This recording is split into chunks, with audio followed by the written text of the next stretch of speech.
बिस्मिल्लाहिर्रहमानिर्रहीम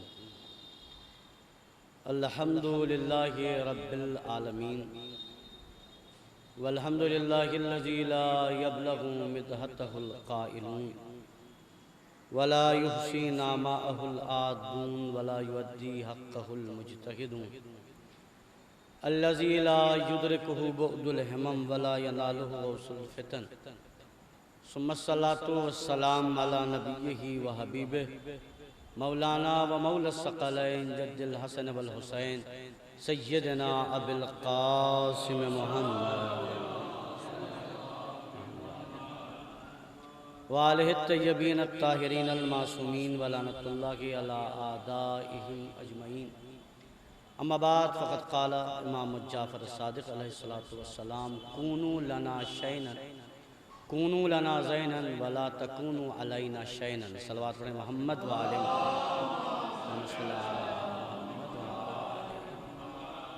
हम्द व सना उस बारी ताला के लिए जिसके क़ब्ज़े क़ुदरत में हमारी और आपकी जान है। बादहु दुरूद व सलाम है मोहम्मद व आले मोहम्मद पर। अल्लाहुम्मा सल्लि अला मुहम्मद व आले हज़रात, ये मजलिस जो सिलसिला है आज उस सिलसिले की खमसे की ये तीसरी मजलिस है और आप मुसलसल मुझसे बेहतर ख़तीबों से ख़िताब समाअत कर चुके हैं। चंद लम्हे आपसे चंद मारूज़ात अर्ज़ करने हैं। इमाम जाफ़र सादिक़ अलैहिस्सलातु वस्सलाम की हदीस है। मौला ने बड़ी अजीब हदीस फरमाई, कूनू लना ज़ैनन वला तकूनू अलैना शैनन। अपने शियों से, अपने चाहने वालों से, अपने मानने वालों से, अपनी औलादों से, अपने घर वालों से, आने वाली नस्लों से मौला ने खिताब करके एक फ़िक्रा दिया, कूनू लना ज़ैनन वला तकूनू अलैना शैनन। तुम हमारे लिए इज्जत का सबब बनो, ज़िल्लत का सबब न बनो। बड़ा अजीब फ़िक्रा है, छोटी सी हदीस लग रही है लेकिन मानियो मफ़ाहीम के एतबार से बहुत बड़ी हदीस है। छठे इमाम ने क्या फरमाया, कूनू लना ज़ैनन, तुम हमारे लिए इज्जत का सबब बनो, वला तकूनू अलैना शैनन, तुम हमारे लिए ज़िल्लत का सबब। तो ये मौला ने कहा है, किससे खिताब है? चाहने वालों से, शियों से, मोमिनों से खिताब है। तुम हमारे लिए इज्जत का सबब बनो, हमारे लिए ज़िल्लत का सबब न बनो। इसका मतलब ये है, हदीस के मफ़हूम से ये बात समझ में आती है कि कुछ लोग होंगे जो मौला से दावाए मोहब्बत तो करेंगे मगर वो अहले बैत के लिए इज्जत का सबब नहीं होंगे, ज़िल्लत का सबब होंगे। बहुत अजीब सी बातें लगेंगी आपको चंद लम्हे के लिए, लेकिन बात बहुत इत्मीनान से सुनिएगा। हमारे लिए इज्जत का सबब बनो, ज़िल्लत का सबब न बनो। हो सकता है कोई कहे कि मौला ये बात क्यों कह रहे हैं? असल में मौला इमाम बनकर सिर्फ ये बात नहीं कह रहे हैं, ये सिर्फ ऐसे है। इमाम की हैसियत क्या है? इमाम और नबी ये उम्मत के बाप होते हैं। तो गोया एक बाप अपनी औलाद से, मानने वालों से नसीहतें कर रहा है।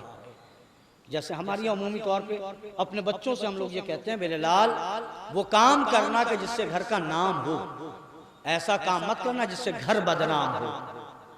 कहते हैं या नहीं कहते? इसका मतलब यह है कि औलाद पे फर्ज है कि वो काम ऐसे करे कि जिससे नाम हो, काम ऐसे ना करे कि जिससे बंदा अपने घर को बदनाम कर दे। आप कहेंगे मौलाना साहब ऐसा कहाँ होता? मैं दो और चार की मिसाल देता हूँ और याद रखिएगा, बज़ाहिर आम मुसलमानों से जब आप बात करेंगे, मैं उमूमियत पे बात कर रहा हूँ, मुसलमानों से जब बात होगी तो मुसलमानों में आप बहुत सारे नाम लीजिएगा, मैं दो नाम बता रहा हूँ, लुत्फ लीजिएगा। दोनों नाम में देखिएगा कि कैफियत क्या है। मैं कहूँ खुमैनी, खुमैनी कहूँ, सिस्तानी कहूँ, ये वो है जो अहले बैत के लिए इज्जत का सबब बने। मगर उसी जगह अगर मैं हसन अल्लाह यारी जैसे लोगों के नाम लूं, आप गौर कीजिए, मैं जिस मरहले पर बात कर रहा हूं, उसी जगह में हसन अल्लाह यारी जैसे लोगों के नाम लूं तो ये वो लोग हैं जो इज्जत का सबब नहीं बने, है ना? कैफियत को महसूस करिएगा।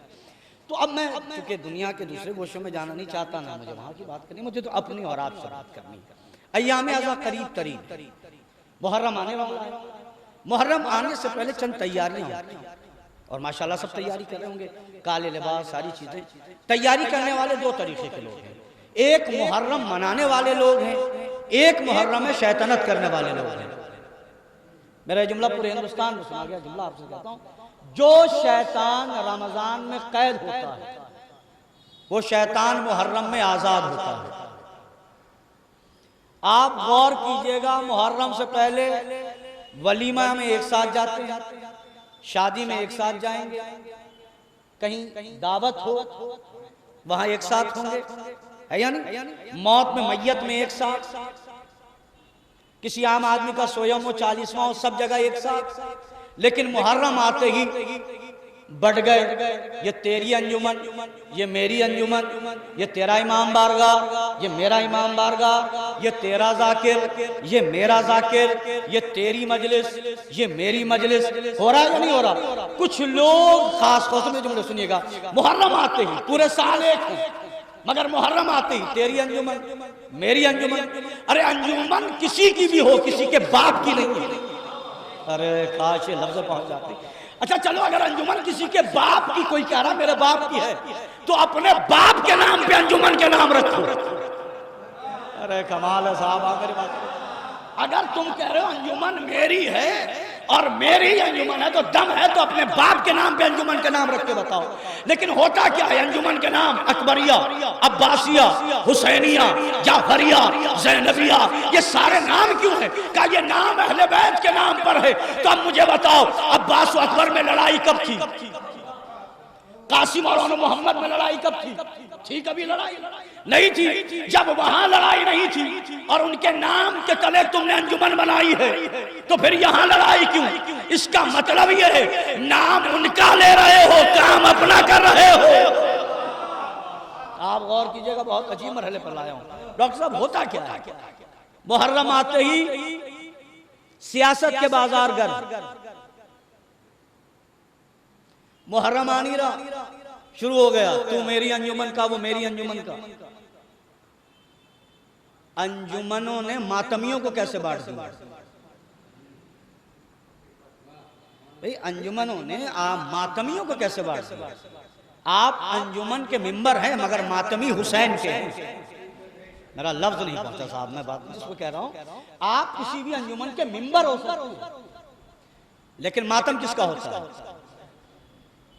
हाँ? मगर अजीब बात है साहब, हमारी अंजुमन नौहा पढ़ेगी तो हम मातम करेंगे, दूसरे की अंजुमन पढ़ेगी तो हम मातम नहीं करेंगे। इससे पूछो कि मातम अंजुमन का हो रहा है या हुसैन का हो रहा है? मातम किसका हो रहा है? अगर मातम अंजुमन का हो रहा है तो फिर ठीक है, मातम तो मौला हुसैन का है। मैं बहुत हो सकता है बात सख्त हो जाए, लेकिन मुहर्रम में इन बातों का ख्याल रखना जरूरी है। हालात खराब है, मुहर्रम आया नहीं, जाहिल से जाहिल आदमी जाकिर पे टिप्पणी करेगा, जिसे अपना नाम उर्दू में लिखने नहीं आता हो, जिसे तशरीफ रखने का तर्जुमा पता ना हो, वो एतराज करेगा, अरे मौलाना साहब ने पढ़ा कहां से? अरे मौलाना साहब किताब रख दे, पढ़ के दिखा, यहां से पढ़ा, है ना? मुहर्रम आती कुछ लोगों पर बोखरातियत का भूत सवार होता है। मुहर्रम में अज़ादार बन के रहिए, बुखरात बन के नहीं। मुहर्रम में अज़ादार बन के रहिए, बुखरात बन के नहीं। और अगर आप इतने पढ़े लिखे हैं तो चार उन लोगों से क्यों पूछना है जो मजलिस से उठ के गए हैं कि मौलाना ने कहां से पढ़ दिया? दम है तो मौलाना से ही पूछिए कि मौलाना आपने कहां से पढ़ा। भैया समझे अकली बात क्या है? अकली बात तो यही ना कि जिन्होंने पढ़ा उनसे पूछो, मगर हजरत की मंशा ये नहीं है कि जाकिर से पूछे। हजरत की मंशा ये है कि मोहल्ले में, समाज में ये साबित करें कि मैं भी कुछ जानता हूं। अल्लाह जब तक इज्जत बचा रहा, अपने आप को संभाले रहो। किसी दिन जाकिर नहीं पूछ दिया कि वजू का तरीका बताइए, किसी दिन खतीब नहीं पूछ दिया कि नमाज का तरीका बताइए, उस दिन फिर समझ में आ जाएगा कि तुम्हारी हैसियत क्या है। मुहर्रम आ रहा है, बाबा आइए मैं जिसमें कून लना ज़ैनब वला तकून अलैना शैनन, ये हदीस सुनिए। छठे इमाम ने फरमाया, हमारे लिए इज्जत का सबब बनो, जिल्लत का सबब न बनो। अल्लाहुम्मा एकदम करीब कर रहा हूं। अंजुमनबाजी मुहर्रम में शुरू हो जाएगी। कुछ लोग हैं जो तबर्रुक के वक्त मजलिस में पहुंचते हैं, जब तक दारंग दानिश में मजलिस होती रहेगी, जाकिर यहाँ पढ़ रहा वो बाहर है, जैसे ही मौलाना मसाहब पर आए वो अंदर आ गया जी, तबर्रुक ले लेंगे। कसम हुसैन करीम बादशाह है, ये कभी किसी को खाली हाथ भेजता ही नहीं। अरे संभाल अल्लाह, हुसैन करीम बादशाह है, तुम्हें मजलिस से प्यार नहीं था, तुम आए थे तबर्रुक के लिए, मगर हुसैन ने कहा तो सही मेरा दरबार है, तुम जिस मकसद से आए हो वही लेके जाओगे। तवज्जो कीजिए, मैं जुमला कह रहा हूं, तुम जिस मकसद से आए वही लेके जाओगे। अगर हिदायत के मकसद से आते तो हिदायत ले जाते, तबर्रुक के मकसद से आए हो तबर्रुक ले जाओ। तुम्हारा जो मकसद है, मेरी कैफियत की बात है, तुम्हारा मकसद तबर्रुक है, शेरमाल है, रोटियां हैं, दाल हैं, ये सब तुम्हारा अगर मकसद है तो फिर तुम यही ले जाओ। मजलिस के मकसद से अगर आए हो, हिदायत के मकसद से आए हो तो हिदायत मिल जाएगी। एक दूसरा मसला, मुहर्रम आते हैं, ये बात चूंकि चैनल से पहुंचेगी, ये बात अभी मैं दिल्ली में पढ़ रहा था, कुछ लोग दूर दराज से वतन में आते हैं मजलिस के लिए। कहाँ जा रहे हैं भाई? घर पे जा रहे हैं, 10 दिन अशरा करेंगे, लेकिन वो अशरे के बजाय गीबत की चौकड़ी बैठा देते हैं। बहुत अजीब बात कर रहा हूं, इफराज में कैफियत है। जैसे चले मजलिस के लिए चले, आएगा भाई नौकरी 10 दिन की छुट्टी क्यों ली, मजलिस करना है, मातम करना है, जुलूस में जाना है। मगर जब हजरत आए कुछ पैसे कमा कर आए तो चाय की नशिस्त हो गई और चाय की चुस्की के साथ गीबत का बाजार सज गया। उधर खतीब मौला के फजाइल और मसाइब पढ़ता रहा, मगर हजरत को गीबत से फुर्सत नहीं मिली। मगर पहुंचे मजलिस में कब, जब जियारत हो रही है, अरे इतनी जल्दी खत्म हो गई। मैंने कहा शऊर के मारे जरा सोच, मजलिस की नशिस्त में बैठना और है, गीबत की नशिस्त में बैठना और कैफियत है साहब। अब अय्याम अज़ा है, ये बातें कड़वी मौलवी रूझी कर सकता है जी साहब, इसलिए कि आप मेरा मिजाज जानते, मैं कोशिश ये करता हूं कि बात वही पहुंचाऊं जो प्रैक्टिकल लाइफ की है ना। अब सुनिए, अय्याम अज़ा आ गया, लिबास सोग पूरा शहर पहन लेगा, लिबास सोग पूरा शहर। कौन सा शिया है जो काले लिबास में नहीं है, और होना भी चाहिए। काले लिबास में पहनिए, काले लिबास में मजलिसों में जाइए, ताकि आपका एक रंग होना बताए कि हम सिर्फ रंग में एक साथ नहीं है, मिजाज में भी एक साथ हैं। हाँ, कुछ लोग ज्यादा पढ़े लिखे हमारे शहर में पैदा हो रहे हैं। हुजूर कहाँ लिखा है कि काला कपड़ा पहना जाए? कहाँ लिखा है? मैंने कहा कहीं लिखा नहीं है ना, तो तू मुझे बता, जिस दिन तेरा बाप मरेगा उस दिन लाल कपड़ा ला के दूंगा, और अपने बाप के जनाजे पे लाल कपड़ा पहन के बताना कहाँ लिखा। अपने अब्बा के जनाजे पे लाल कपड़ा नहीं पहनोगे? हाँ, बड़े लिखे लोग ये कह रहे हैं कहाँ लिखा है? शोक का ताल्लुक किताबों से नहीं है, दिल से है। लिखा तो बहुत कुछ नहीं है, लेकिन हमारी तहजीब अज़ाम है, तो सारे लोग इसमें आ जाएंगे। लिबास से अज़ाम मतलब कैफियत, लिबास अज़ाम जब आ जाएंगे। अब लिबास की अहमियत में बता रहा हूँ क्या है। जितने मातमी वो किस लिबास में होंगे? काले लिबास में। हिंदुस्तान में, दुनिया में जहां जाइएगा, हर एक फील्ड का लिबास है। वकील के लिबास है, डॉक्टर्स के लिबास है, पुलिस वालों के लिबास है, इंजीनियर्स के लिबास है या नहीं? आप मिसाल के तौर पे घंटा घर से जा रहे थे और आपने देखा एक आदमी डॉक्टर के लिबास में, नौजुबिल्लाह मिल जाए, डॉक्टर के लिबास में वो शराब पी रहा है, तो आप ये कहेंगे डॉक्टर शराब पी रहा है, आप उसका नाम जाने या ना जाने? क्या बात है साहब, आप क्या कहेंगे?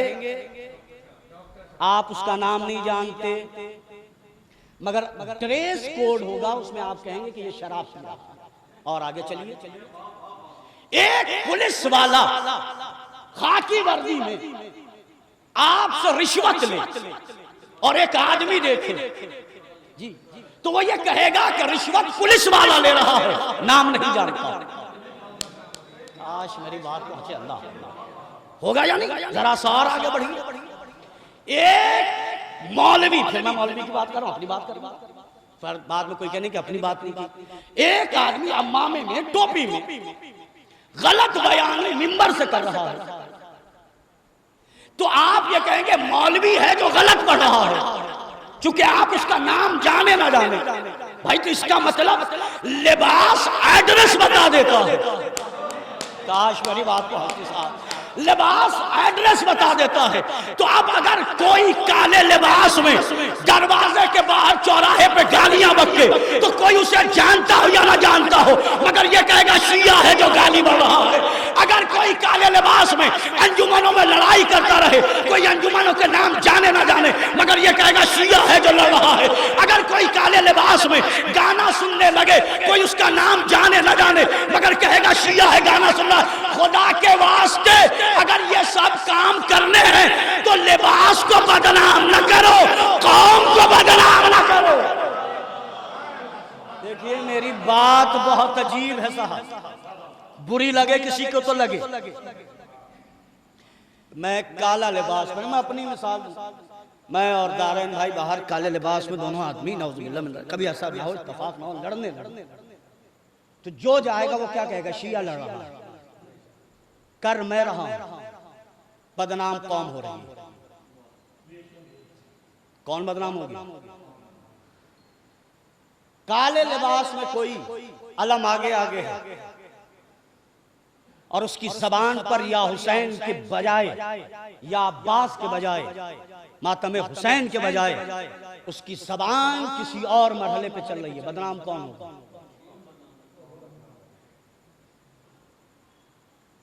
कौम होगी ना बदनाम, इससे आपका इनकार तो नहीं है ना। जो लिबास में है अमल उसका होगा, बदनाम या तो लिबास उतार दो, या फिर इस कौम में हो तो लिबास के प्रोटोकॉल का ख्याल रखो। तवज्जो कीजिएगा, अल्लाह अकबर। अब मैं क्या करूं, अलमिया इस दौर में यह है कि जिनका कुछ भी नाम नहीं, उन्हें कौम ने नाम दिया और वो कौम में नाम पाके कौम को बदनाम करने चले। ये जुमले की जब तशरीह करूंगा तो हर एक आदमी दुआ देगा। मौलवी उरूज का कुछ नाम नहीं था। मैं ये खिताब अपने ज़ाकिरीन फील्ड के लोगों से कर रहा हूं। मौलवी उरूज अगर आम आदमी होते कोई नहीं जानता। मैं मौला का नौकर हूं, मुझे थोड़े बहुत जो लोग नाम मिला है वो क्यों मिला है? कौम ने नाम दिया है। किसने दिया है? कौम ने। दारैन भाई मरसिया पढ़ रहे थे, दानिश भाई मरसिया पढ़ते हैं, नोहा पढ़ते हैं, सबको किसने नाम दिया? भैया किसने नाम दिया? कौम ने। और जब कौम ने नाम दिया तो हम कौम के नाम दिए हुए नाम के जाए के ऊपर ले जाते। हमारा अमल ऐसा हुआ कि हमारे अमल से कौम का नाम झुकने लगा।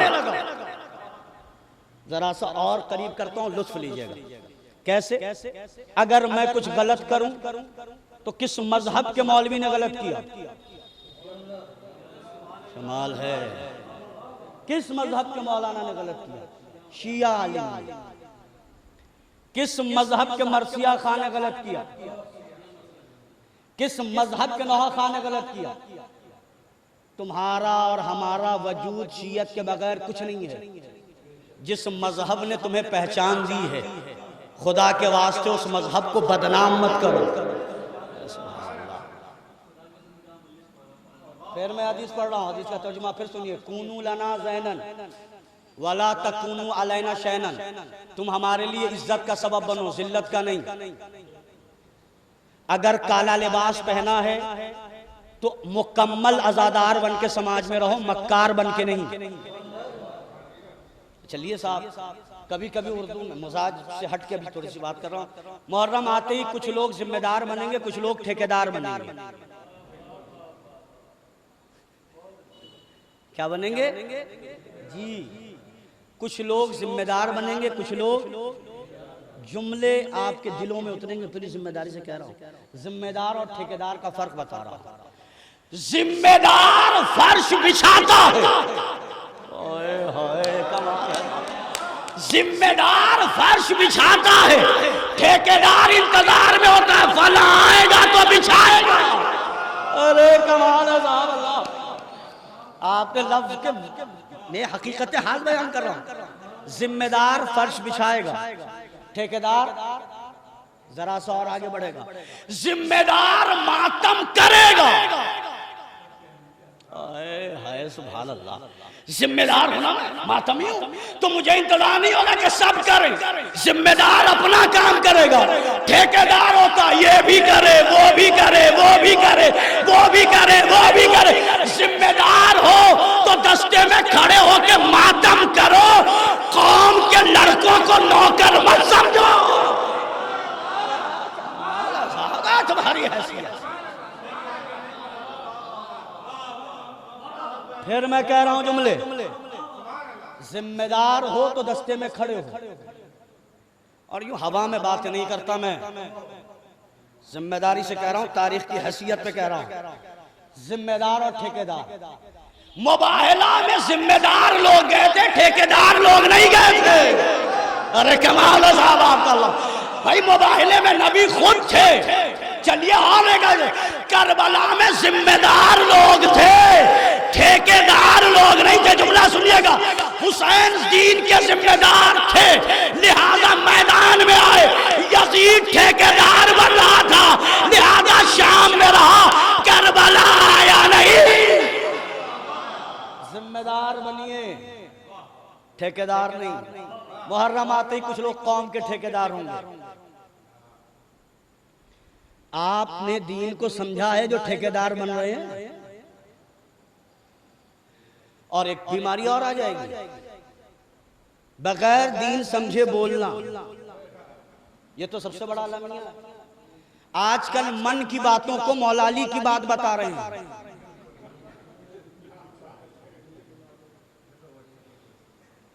मेरा दिल करता, अपनी दिल की बात है और सामने वाला उसको अहमियत ही नहीं देगा। मौला ने फरमाया, रोजे की हालत में कहोगे रोजा बातिल हो जाएगा। रोजा इसे कहते हैं बहतान बांधना। कुरान में कुछ है नहीं, लोग कह देते हैं ये कुरान में ये लिखा है। अच्छा, कोई पढ़ा लिखा आदमी कहे तो चलता भी है, जिसका सुबह से लेके शाम तक एक अमल में भी दीन न झलकता हो, और जब बातें करता है तो ऐसा लगता है कि इससे बड़ा पारसा नहीं है। दीन जबान से झाड़ना और है, अमल से दिखाना और है। मैं सुभान अल्लाह, मेरी बात पहुंचती, ये मुहर्रम है, करीब है, कल की बातों को जरा सा बर्दाश्त करना होगा। तो अज़ाए अब अब्दुल्लाह हुसैन में ठेकेदार बनने की कोशिश ना की जाए। हमारी कौम में धर चल रहा है, ठेकेदार कैसे, जिम्मेदार नहीं बन रहे। मिसाल के तौर पे इस सजा खाने में मजलिस हो रही, तो ये थोड़े ही है कि मनसब अली खान ने वक्त किया। मैं बात बहुत अजीब कर रहा हूं, सकता है कुछ लोग बाद में मुझसे फोन करके पूछे कि आपने कैसे बोला। दलील देता हूं बात, मजलिस किसी की तरफ से हो, है हुसैन की। किसकी है मजलिस? आज मजलिस किसी की तरफ से हो, है किसकी? है ना? तो अगर कुछ आते हुए हमने देखा, भाई कैफियत है, हमने आते हुए देखा कि पानी रखा हुआ है और जार से पानी टपक रहा है, गिर रहा है, गंदगी फैल रही, और मैं इंतजार में हूं कि बबलू साहब यानी मंजर साहब ही सही कराएंगे, हमारा कोई फर्ज नहीं बन रहा, तो समझ जाइएगा ये दीन का जिम्मेदार नहीं है, ठेकेदार बन रहा। करना क्या है, कुछ भी मौला का काम है, बंद कर दो। पानी बर्बाद हो रहा है, तुमसे बर्दाश्त कैसे हो रहा? कुछ लोगों को इबादत गाहें गंदी करने में मजा आता है। मैं एक अजीब सा वाकया सुना रहा हूं। मुंबई अशरा पढ़ रहा था, तो जब अशरा पढ़ रहा था तो वहां उस जमात में एक गुलाम भाई के नाम के आदमी थे। तो मुंबई में जब मैं पढ़ रहा था तो दो खादिम मस्जिद आज़ा खाने की सफाई के लिए थे। उनका काम था वज़ू खाने की सफाई करना, आज़ा खाने की सफाई करना। वो जो गुलाम, जिसका नाम था गुलाम भाई, मैं जब भी उठता तो मैं देखता था वो सुबह सुबह फजर के बाद मजलिस शुरू होने से पहले, चूंकि वहाँ के लोगों का दस्तूर था कि मजलिस में जाना है तो बावजू होकर जाना है, तो वो अपने हाथ से वज़ू खाने को साफ करता था। एक दिन मैंने पूछा कि खादिम के रहते हुए आप साफ क्यों कर रहे हैं? क्या अजीब जुमला उसने कहा, मौलाना साहब वो खादिम है और आप मुझे इस मस्जिद का और इमाम बारका का जिम्मेदार समझ रहे हैं। खादिम वो भी है और मैं भी हूं। अब उसके लफ्ज़ समझिए आप, हमारे यहाँ लोग थोड़ी से पैसे में पगला जाते हैं। बहुत बड़ा पैसे वाला, उसका जुमला सुनिए। वो कहता मौलाना मैं सोता ही इसी इंतजार में ये सोच के कि फजर पढ़ने के बाद जाऊंगा और अज़ादार जहां वजू करेंगे उस वजू खाने को साफ करूंगा, हो सकता है मेरा मौला यही अमल कबूल कर ले। अरे अल्लाह अकबर, हो सकता है मेरा मौला यही अमल। अब हमारे यहां गंदा करने में तो खुश है, बात मौलवी उरूज कर रहा पूरी जिम्मेदारी से, हम गंदगी फैलाने में तो बहुत खुश हो रहे हैं। हमें फिर कह रहा है मतलब एक जुलूस जा रहा है और जुलूस में किसी ने फ्रूटी बांट दी, तबर्रुक बांट दिया, डिस्पोजल पानी बांट दिया। भाई तुम्हें उसने इसलिए पानी पिलाया ताकि तुम्हारी प्यास बुझ जाए, मगर तुम्हें इतना भी शऊर नहीं कि पानी पीने के बाद डिस्पोजल रखा कहा जाता है, वहीं फेंका वहीं कर दिया। तुम करके चले जाओगे, पीछे जो कौम आएगी वो बताएगी किसका जुलूस था। भाई मेरे, मैं अपने खालिस लोगों से बातें कर रहा, किसका जुलूस था? किया तुमने, बदनाम कौम हो रही है। इतना तो कर सकते हो, इतना तो अल्लाह ने शऊर दिया है कि उसको कहीं मत फेंको। और हमसे ज्यादा सफाई कौन समझेगा? जुमला सुनिएगा, हमें तो ज्यादा सफाई समझनी चाहिए। उसकी वजह क्या है? इसलिए कि साहिब तत्हीर को जितना हम मानते हैं कोई मानता ही नहीं। हम चल रहे जुलूस में, दो बातें और वो बात अहम है। जुलूस में चलिए, थोड़ी दूर बोतल लेके चलिए ना, कोई जगह मिले वहां डाल दीजिए। बांटने वालों से भी गुजारिश है कि अगर आप तकसीम कर रहे हैं तो कोई जगह ऐसी रखिए कि जहां उन कचरों को जमा किया जा सके। और मेरे अजीजों, मेरे भाइयों, मेरे जवानों, सुन रहे हो, मातमियों के, वो तो उनके शऊर की बात थी, मैं ही हूं मिसाल के तौर पे जुलूस में, और मैं ही मातमियों के लब से मशशुदा डिस्पोजल को उठा के जमा करने लगूं तो ऐब मत समझना, बस फख्र करना कि मौला तेरा शुक्र है कि तूने तौफीक दी कि मैं मौला के काम में आगे आ सका। हर्ज क्या है? क्या आपने किसी सिख के जुलूस के बाद गंदगी देखी? देखी? 50 जुलूस आप तो देखते रहते होंगे यहाँ पे। आपने देखा सफाई करते हुए चलते हैं, चैनियों का जुलूस निकलता है, देखा आपने? अरे तो कम से कम हमारा जुलूस तो निकले तो जमाने को पता तो चले। अब जुमला सुनिएगा, असली मुसलमान कहाँ है, नकली मुसलमान कहाँ है? हमारे हालात है साहब। बात मैंने बहुत ज्यादा वक्त ले लिया, आखिरी बात है अपनी, हमारे लिए इज्जत का सबब बनो, जिल्लत का हमारा काम अहले बैत की तरफ। अब मुहर्रम आ गया, एक तल्ख बात, इस बात को रिमाइंड कर रहा हूं, तबर्रुक बांटने वालों से कह रहा हूं। कुछ लोग हैं, मुज़फ्फर भाई आप महसूस करते होंगे इस बात को, तबर्रुक बांटना एक बड़ी जिम्मेदारी की बात है, लेकिन कुछ लोग हैं जो तबर्रुक देने वाले को कहते हैं फला साहब को डबल, फला साहब को डबल। अब मैं जुमला खोल, अमीर को डबल, गरीब को सिंगल। ये हो रहा है इस कौम में, अफसोस इसी बात है।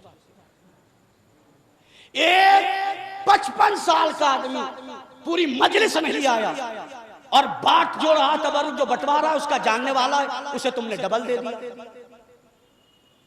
और एक बच्चा जो शुरू से लेके आखिर तक बैठा था,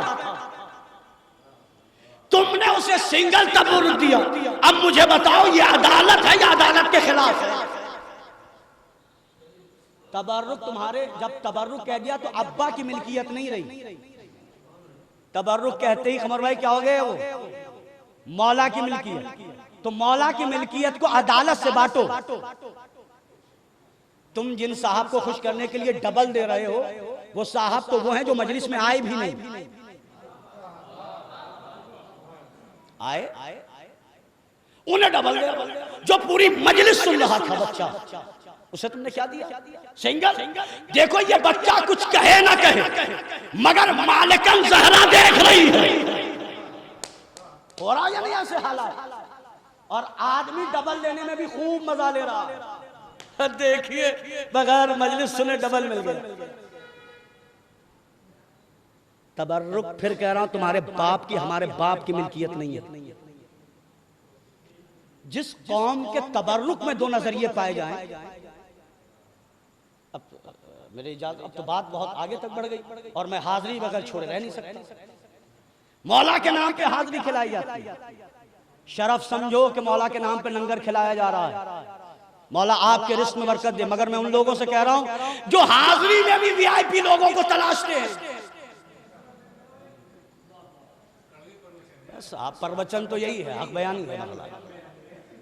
हाजिरी में भी वीआईपी लोग, मतलब मातम जो पूरे रात करता रहा, जुलूस में जो रहा वो तो यहां बैठा रहा, लेकिन वो लोग जो किसी काम के नहीं है मगर पैसे वाले हैं, अलग टेबल पे उन्हें बिठाया, अलग कुर्सी पे उन्हें बिठाया, अलग उन्हें कहलवाया। मैं बात एक ही समझा, वो इस लायक नहीं है कि मातमियों के साथ बैठ सके।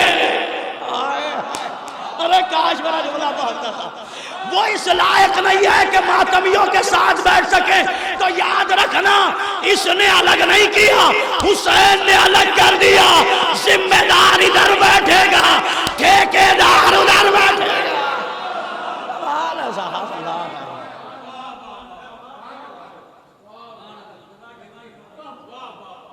अब कभी ऐसा हो तो मेरा जुमला याद रखिएगा, जिम्मेदार इधर बैठे, ठेकेदार। ठेकेदार भी बड़ा चालाक है, बहुत सॉफ्ट है। कुछ ठेकेदार तो ऐसे जिनका काम मजलिस सुनना नहीं, एतराज करना है, मातम करना नहीं है, एतराज करना है, हाजिरी खिलाना नहीं है, एतराज करना है। या में आ गया ना, बीमारी चलेगी डॉक्टर साहब। क्या जरूरत है शिरमाल बांटने की? क्या जरूरत है इतना महंगा जाकिर बुलाने की? क्या जरूरत है इतनी देर तक शब्बेदारी करने की? मैंने कहा कमाल है, इस मातम पे तुझे एतराज है। जुमला सुनिएगा, एतराज वही करेगा जिसने कभी मजलिस न कराई हो, शब्बेदारी न कराई हो, दस्ते में न रहा हो। जुमला सुनिएगा, करने वाला एतराज नहीं करता, निकम्मे एतराज करते हैं। तुम्हें खल रहा है, शिरमाल मैं बांटू परेशान तू, हाजिरी मैं खिलाऊं परेशान तू, जाकिर मैं बुलाऊं परेशान तू, अंजुमन मैं बुलाऊं परेशान तू, तबारुक मैं बांटूं परेशान तू। मुझे समझ में आ गया, हदीस मैंने सुनी है ना, वो हदीस पढ़ रहा हूं। नबी ने फरमाया सबसे बड़ा बखील वो है कि कारने पे खर्च कोई और करे, खले इसे। बात ही नहीं पहुंची साहब। सबसे बड़ा बखील कौन है? खर्च कोई और करे, तकलीफ इसे हो। मतलब शब्बेदारी कराई किसी ने, तकलीफ इसे। शेरमाल बांटा किसी ने, तकलीफ इसे। नौहा पढ़ा किसी ने, तकलीफ। ये जो तकलीफ हो रही है बता रहा है ये कंजूस है। और जुमला मेरा चाहे जैसे सुनिएगा, हुसैन बखीलों का इमाम नहीं है, हुसैन सखीलों का इमाम है। बातें जहन में मेरी रहनी चाहिए। मजलिस नहीं कर, बहुत सारे लोग हैं। एक बात अब तक तो सही चल रही है ना, कोई परेशानी वाली तो बात नहीं, और हो भी तो मुझे क्या फर्क पड़ता है। हाँ सलवार पड़े मोहम्मद वाले पे।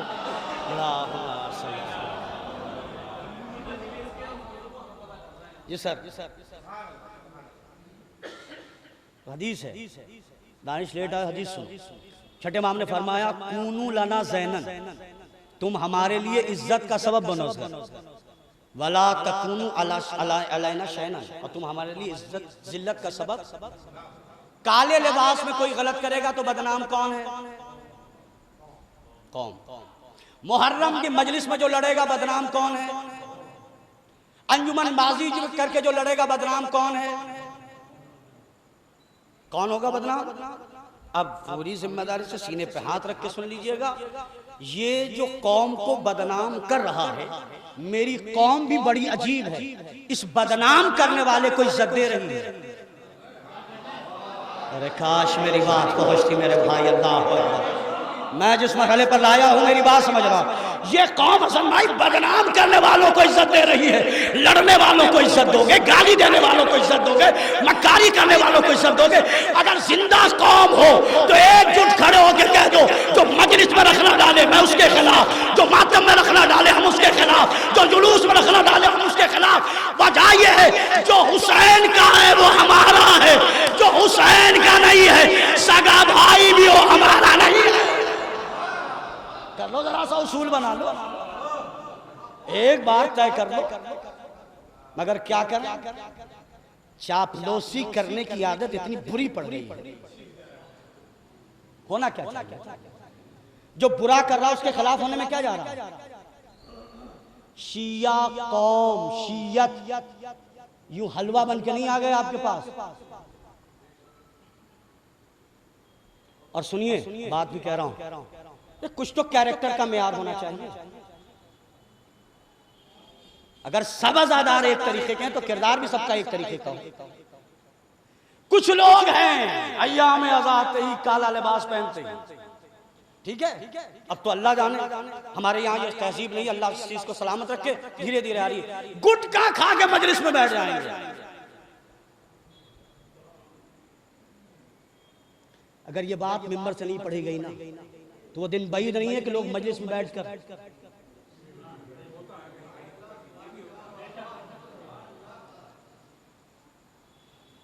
पान खाकर आ रहे हैं। हसन भाई पुरानी तहजीब तो याद होगी, जो लाख पान खाने वाला हो 2 महीने 8 दिन अगर नहीं रुकता था तो कम से कम मौला के सोयम तक पान नहीं खाता था। उसे ये गवारा नहीं था कि मेरे होठों से भी सुर्खी झलके। तो हम इसे कहते हैं साहब, हालात थे अभी हमारे यहाँ जिंदा है जो पुराने लोग इस बात को बताएंगे, कहेंगे मौलाना किताब में कहाँ लिखा है? तो फिर मेरा जुमला, अपने बाप के जनाजे पे पान खा के दिखा।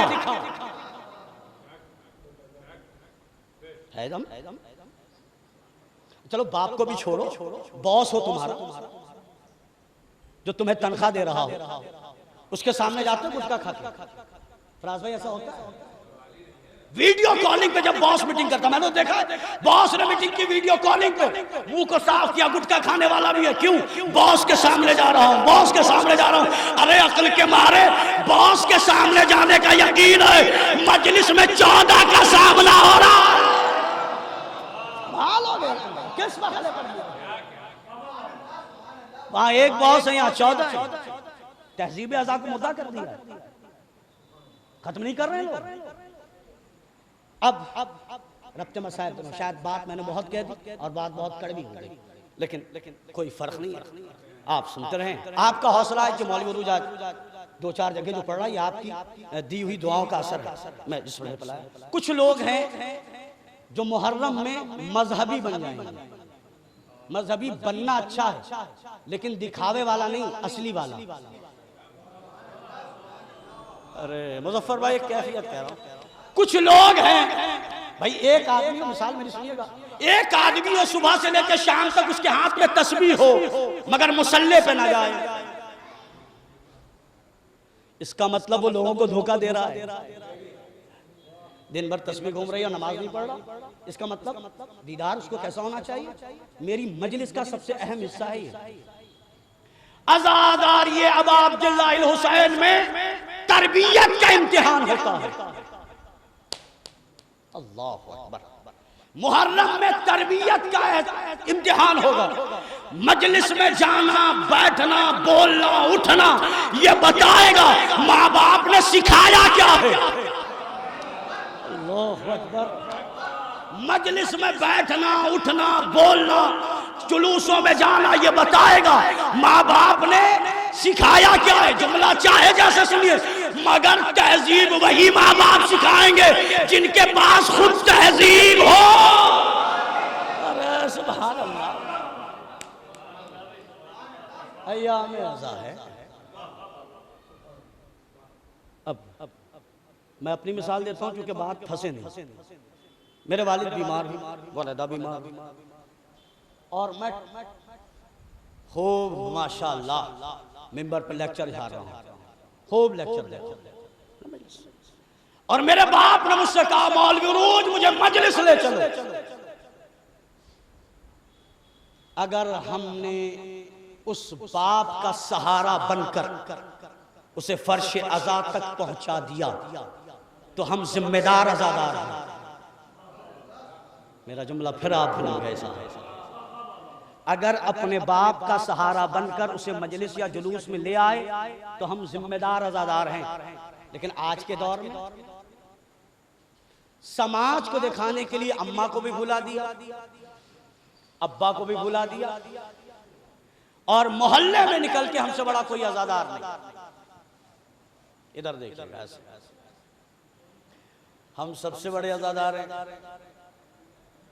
चच्चा से लड़ाई है, सबसे बड़े अज़ादार हैं।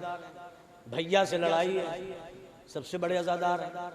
अम्मा की बात नहीं मानते, सबसे बड़े अज़ादार हैं। अब्बा की सुनते नहीं, सबसे बड़े अज़ादार हैं। मोहल्ले के लोग परेशान, सबसे बड़े अज़ादार हैं। रिश्तों को तोड़ के अज़ादारी की जाए तो यह मक्कारी है। दलील ना दो फिर फायदा क्या है भाई? 10 दिन सुनते क्या, रिश्ता ही तो सुनाया जाता है। भाई भाई का रिश्ता हुसैन और अब्बास। अरे कमाल है साहब, भाई भाई का रिश्ता हुसैन और अब्बास, बहन और भाई का रिश्ता हुसैन और ज़ैनब, चचा और भतीजे का रिश्ता हुसैन और कासिम। फिर क्या फायदा हुआ करबला सुनने का? अलम सजाया, भैया को मनाया नहीं। ठेठ जबान में कह रहा हूं, अलम सजा लिया गाजी का, सगे भाई से लड़ाई है, फिर भी आजादार हैं। जरा सा बोल दीजिए, अब्बा की इज्जत नहीं कर रहे हैं और आजादार बन रहे, हो जाएगा ऐसा? जरा सा मैं एक वाकया सुना के रफ्तो मसाब दे दूंगा। अब्बा की इज्जत नहीं हो रही, हम फिर भी आजादार हैं। अम्मा की बात नहीं मान रहे, हम फिर भी आजादार। आजादारी ने रिश्तों का एहतराम सिखाया है। 2 महीने 8 दिन की आजादारी ने रिश्तों का एहतराम सिखाया। करबला क्यों पढ़ी जाती है? जितने रिश्ते बदनाम थे, करबला ने सारे रिश्तों को इज्जत दी। काश मेरी बात पहुंचती साहब। जितने रिश्ते बदनाम थे, करबला ने सारे रिश्तों को इज्जत दी। इंसानियत वजूद में आई, भाई भाई का रिश्ता बदनाम हुआ। करबला ने कहा सुनो, आदम के बेटे और हैं, अली के बेटे और हैं। रिश्ते बदनाम थे। आदम के बेटे हाबील और काबील, लड़ाई हुई या नहीं हुई? भाई भाई का रिश्ता बदनाम हुआ। यूसुफ के भाइयों ने कुएं में डाला, रिश्ता भाई भाई का बदनाम हुआ या नहीं हुआ? लेकिन करबला ने इस रिश्ते को वो मेराज दे दी। पता नहीं मेरा कमज में सुन लगे, ऐसी मेराज दी कि अब दुनिया में जहां भी हुसैन का मिंबर होगा वहां अब्बास का आलम भी होगा। अरे सुभान अल्लाह, ये मिंबर नहीं है, ये 2 भाइयों के रिश्ते का ऐलान है। अरे कमाल है साहब, ये जुमले जहन में उतार लीजिएगा। ये मिंबर नहीं है, ये मिंबर 2 भाइयों के रिश्ते का। और कमाल है भैया, बड़ा भाई होता भी कैसा है। बड़े भाई ने मिंबर पे सिर्फ अब्बास का अलम नहीं लगाया, ऐसा लग रहा है जैसे बड़े भाई ने छोटे भाई को दोनों हाथों से उठा रखा हो। कैफियत है ना? मिंबर और अलम 2 भाइयों का, बहन और भाई। मैं सारे रिश्ते बस एक कैफियत पढ़ रहा हूं। रिश्ते बदनाम दुनिया में होते हैं। मैं तारीखी मंजर आपके सामने पेश कर रहा हूं। औलाद के बाद रिश्ते बदनाम थे ज़ौजियत की। लूत की ज़ौजा, जनाब नूह की ज़ौजा। मगर कमाल है साहब, मैं एक लफ्ज कह रहा हूं, नबियों की भी बात ज़ौजाएं जिनके बारे में आप मुझसे बेहतर जानते हैं ना। फिक्रा है, चाहे जैसे सुनिएगा। करबला की ज़ौजाओं को देखें। दुनिया की ज़ौजाएं सुहाग उजड़ने पे बहुत ज्यादा परेशान होती है। अल्लाह अकबर, करबला के मैदान में औरतें सुहाग उजड़ने पे सजदा शुक्र करके बता रही थी, दुनिया की औरतें और हैं, करबला की औरतें और। रिश्तों को मेराज कर बनाने, तो माँ बाप की इज्जत नहीं कर सकते, माँ बाप, अकबर जैसा बेटा, हुसैन जैसा बाप है या नहीं? जरा सा कैफियत को तो महसूस कीजिए। एक तारीख का कोई मुअर्रिख ये दिखा दे कि कोई जिंदगी में कोई अमल ऐसा किया हो जिससे बाबा नाराज हो। अगर तुम जनाबे अली अकबर के ताबूत को हाथ लगाते हो, एक बार मेरी बात तो सुनो। हाथ लगाने से पहले जरा से भी तो देखो कि तुम्हारा बाप तुमसे नाराज तो नहीं है। जनाबे कासिम को खूब नौहे पे मातम करते, दोनों हाथों से मातम करते हुए जरा से ये सोचना कहीं ऐसा तो नहीं कि तुम्हारा सगा चाचा तुमसे नाराज हो।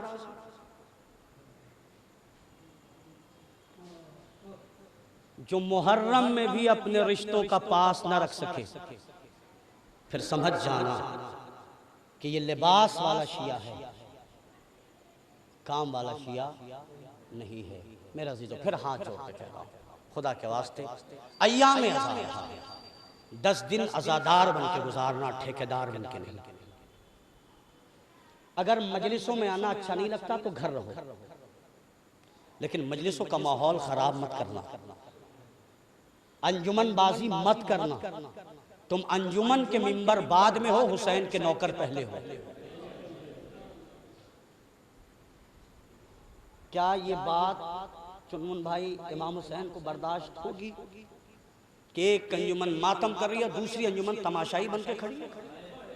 तुम मातमी या तमाशाई हो? तुम इस बात पर लड़ो मेरी अंजुमन फला की अंजुमन। अहले बैत जिस दिन नाराज होगे ना, तुम रहोगे ना, अंजुमन रहेगी।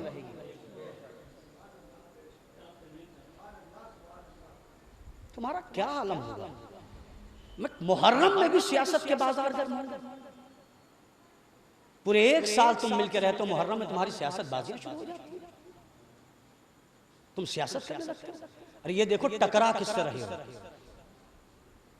इमाम हुसैन से मत टकराओ, मजलिसों से मत टकराओ, जुलूसों से मत टकराओ, किसी के भी घर से हो, खुदा के वास्ते ये सोच के जाना कि ये शीयत का जुलूस निकल रहा है, ये हुसैनी जुलूस है। 5 तारीख का जुलूस हो, 4 तारीख का जुलूस हो, आशूर का जुलूस हो, किसी दिन का जुलूस हो।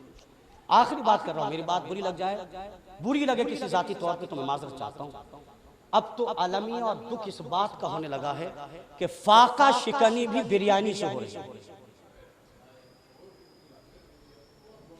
लगे बुरा तो लगे,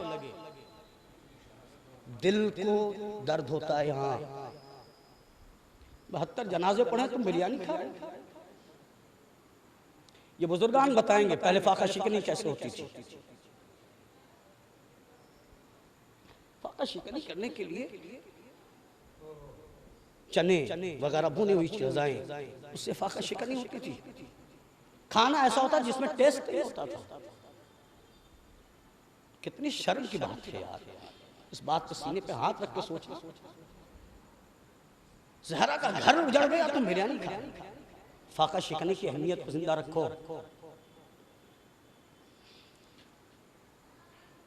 पुराना दस्तूर मिटने ना दो। कुछ तो बच्चों को तहजीब और अज़ा सिखा दो, तहजीब अज़ा सिखा दो कि फाका शिकनी का मतलब क्या है। जब तक असर का वक्त नहीं हो जाता था, छोटे छोटे बच्चे फाके से रहते थे। और अब बेशर्मी इतनी हो गई कि आशूर के दिन तुम्हारे मुंह चल रहे, आशूर का फाका नहीं रखा, क्योंकि इसकी अहमियत नहीं बताई जा रही। शाम गरीब आने वाली है, तुम बिरयानी खा के सो रहे हो। जरा सा बदलने की जरूरत है। हो सकता है मजलिस के बाद बहुत बवाल हो, झेलने के लिए तैयार हो, सीना मजबूत है। आप जाके देखिए इलाके में बहुत सारी जगह, मैं मेरठ में यूं पढ़ सकता हूँ, मैं मेरठ में रहता हूँ, कोई बाहर से आके नहीं पढ़ेगा। कहीं उड़द की दाल हो जाती है, चावल हो जाते हैं, ये सारी चीजें होती है जिससे लगे कि गम है। और उसमें भी अलग यह है कि तुम आशूर के दिन बोटी पे खाने पे लाने ना, खुदा के वास्ते ऐसा ना करो। हुसैन बड़ा मजलूम है।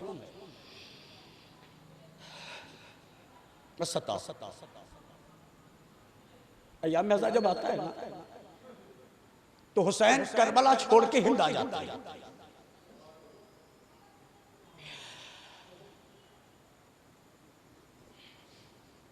मैं दुनिया की बात नहीं जानता, मैं अपनी आराम की बात कर रहा हूँ। मेरा मौला जब इस शहर में आएगा और देखेगा कि मेरे मातमी आपस में लड़ रहे हैं, बताओ खुश होगा या रोएगा?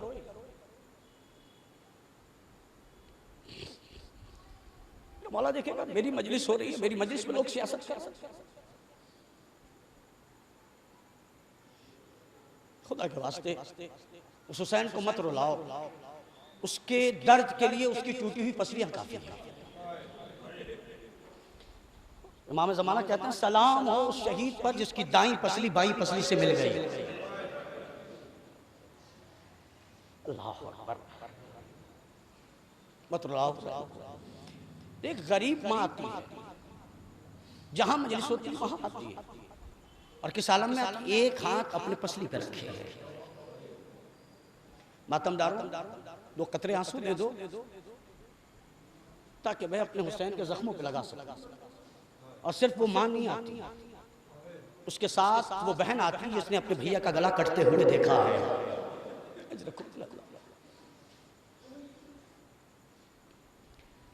और जानते हैं अगर सिर्फ वो बीवी भी नहीं आती, और 4 साल की बच्ची भी मजलिस में आती है जिसने इतने तमाचे खाए हैं कि उसके रुखसार का रंग बदल गया। अल्लाह अकबर, मेरी बात में। और सबसे ज्यादा वो बेटा जो सन 61 हिजरी से लेकर 95 हिजरी तक खून के आंसू रोता रहा, वो वहां आके बैठता जहां मातमदार जूतियां उतारते हैं। वो आप मुझे बताइए कि जब ये लोग आते और हमारे आमाल को, हमारी एक्टिविटीज को देखेंगे, चाहे रोएंगे या नहीं रोएंगे।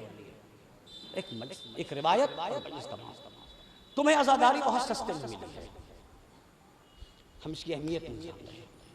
कुर्बानियां दी होती है। अभी जदी फारम में पढ़ रहा था मैं इस बार, इन मजलिसों के लिए लोगों ने बर्तन बेचे।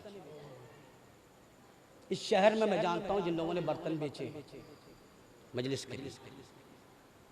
इस मजलिस के लिए लोगों ने घर बार बेच दिया। क्यों? हम रहे ना रहे, ये हुसैन की आजादारी जरूर है। एक वाकया पढ़ रहा हूं, अजीब वाकया है।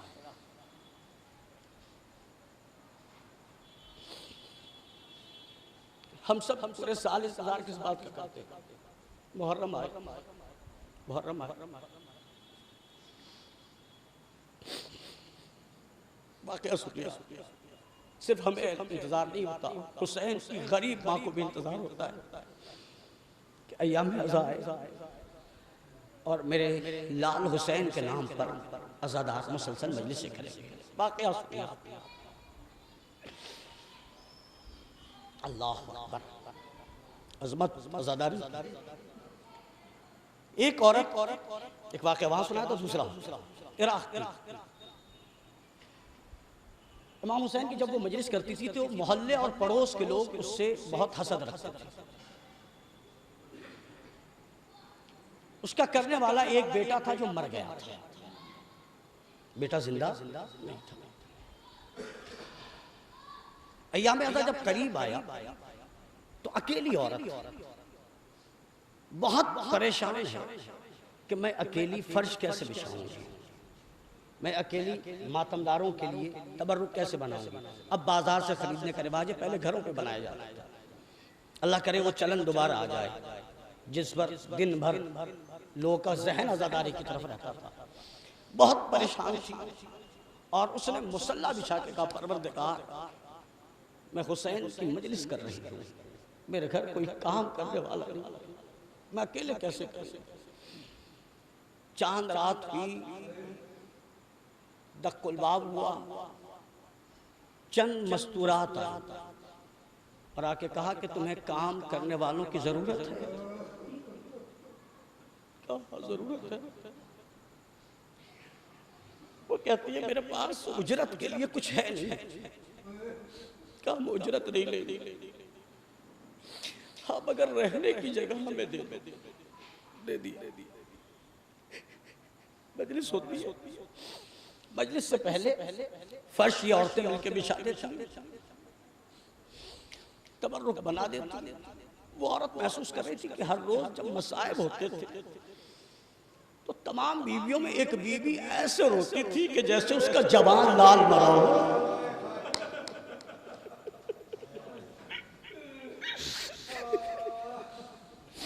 ऐसे रोती थी जैसे उसका जवान लाल मरा हो। जब वो गिरिया करती थी तो कलेजा फट जाता था। एक दिन हुआ, 2 दिन हुआ, मुसलसल सिलसिला चलता रहा, तबरुक बढ़ता रहा। आने वाली औरतें घर का काम भी करती थी, फर्श पे भी बिछाती सब कुछ। अब आ गई शब आशूर। वो जो बीबी उसमें सबसे ज्यादा रोती थी, उसने कहा बीबी अब मैं जा रही, अब मैं जा रही। कहा बीबी कल आशूर है, आशूर करके चली जाना। उस बीबी ने कहा नहीं, मैं आशूर के दिन नहीं रुक सकती। कभी भी रुक जाओ, बहुत मिन्नतें की बीबी रुक जाओ। बीबी ने कहा हम नहीं रुकेंगे। बता वो कहती बीबी तुम्हें इस फर्श अज़ा के मालिक हुसैन की कसम, अगर तुम नहीं रुक रही तो बताओ कहाँ जा रही हो। उस बीबी ने कहा अगर तूने ये कसम दे दी है तो सुन, अब कल आशूर का दिन है और आशूर के दिन असर के वक्त मैं अपने बेटे हुसैन के पास रहती हूँ। आपने गौर नहीं किया, कहती आशूर के दिन असर के वक्त मैं अपने लाल हुसैन के वक्त रहती हूँ। उसने हाथों को जोड़ के कहा बीबी आप कौन है? का नहीं पहचाना, मैं हुसैन की गरीब माँ फातिमा ज़हरा का बीबी। आप मेरे यहाँ का तू मेरे लाल हुसैन की मजलिस कर रही थी, मुझसे ये तेरी परेशानी न देखी गई। कहा बीबी मुझसे गलती हो गई हो तो माफ कर दीजिएगा। बीबी ने कहा कोई गलती ना हुई, मगर मैं क्या करूं, मेरे हुसैन के अज़ादार परेशान हो, ये मुझसे बर्दाश्त नहीं होता। मैं कहूंगा बीबी अज़ादारों की परेशानी न देखी गई। हाय करबला में सकीना तमाचों पे तमाचे खाती रही और कहती रही ए बाबा मुझे तमाशों से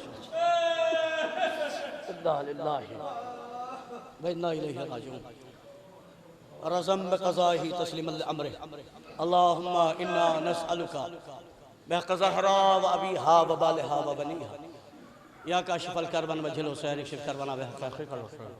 परवरदिगार हमारी इस मुख़्तसर सी इबादत को कबूल फरमा, हमारे गुनाह सग़ीरा व कबीरा की मग़फ़िरत फरमा। परवरदिगार इन मजालिस को शरफ़ क़बूलियत अता फरमा। परवरदिगार हमें सही अज़ादार बनने की तौफ़ीक़ अता फरमा। परवरदिगार हमें इस लायक़ बना दे कि हमारे दिल में हमारे अमल में इमाम हुसैन उतर जाए। परवरदिगार तेरी बारगाह में दुआ है जहाँ जहाँ भी तैयारी अज़ा हो रही है, परवरदिगार उन तमाम मकामात को सलामत रख। परवरदिगार हम आज़ादारों की इतनी ज़िंदगी दे कि तेरे हुसैन की अज़ा में ज़िंदगी गुजार सके। परवरदिगार तमाम मातमी अंजुमनों को सलामत रख। परवरदिगार तमाम नहाखानों को सलामत रख। परवरदिगार तमाम ज़ाकिरीन को सलामत रख। परवरदिगार तेरी बारगाह में दवा है उन तमाम शोरा को सलामत रख जो नौहा कहते हैं, जो तेरी शान में, तेरे अहले बैत की शान में मनक़बत कहते हैं। परवरदिगार एक बड़ी दुआ है तेरी बारगाह में, करबला आबाद है, नजफ़ आबाद है, मशहद व कुमो सामर्रा व काज़मैन आबाद। अल्लाह करे ये सारे रोज़े आबाद, मगर परवरदिगार गरीब है तो हुसैन गरीब की माँ। हमारी जद्दा हमारी शहजादी हज़रत ज़हरा की कब्र पे कोई साया नहीं है। परवरदिगार जल्द से जल्द से वसाइल पैदा फरमा के जन्नतुल बक़ी आबाद हो जाए। मज़ारात के दुश्मनों को निस्तो नाबूद फरमा। परवरदिगार फ़िलिस्तीन के मज़लूमों की इमदाद फरमा। परवरदिगार इज़राइल को उसकी हिमायत समेत निस्तो नाबूद फरमा। परवरदिगार उलमाए इस्लाम की हिफाजत फरमा। दिलबंद ज़हरा मुंतक़िम खून हुसैन अलमदार इस्लाम हज़रत हुज्जत के ज़हूर में ताजील फरमा, हमें उनके अंसार वाबार में शुमार फरमा। रब्बना तक़ब्बल मिन्ना इन्नका अंतस समीउल अलीम। मातम हुसैन।